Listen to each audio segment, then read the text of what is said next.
Everybody, it's Bruce here with Traveling with Bruce. I've got a story here about the Viking Star cruise ship. The Viking Ocean Cruises people now have 6 ships in the water.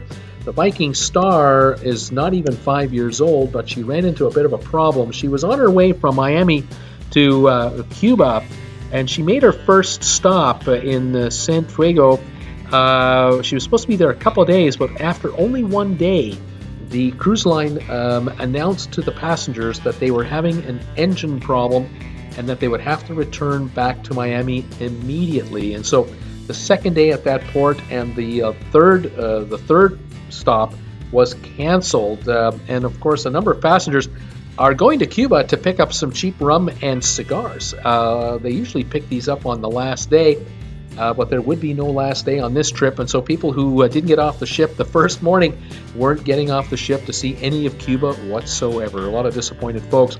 Turns out the problem was there are 2 engines on board the ship. They look something like this.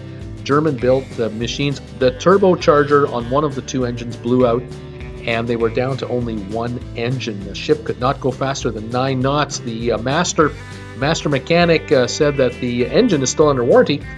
New parts are being flown in from Germany to Miami, and the parts were waiting for the ship when it returned there today.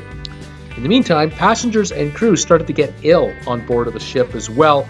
Gastrointestinal outbreak took place, and a number of people were quarantined to their quarters, and they had to shut down the jacuzzis on the pool to not spread the disease any further. Not a good sign. In the meantime, the folks who were on the ship did the best they could with what they had. No children under 18 allowed on a Viking cruise, and so a lot of adult time to chat and visit, but unfortunately, no shore excursions.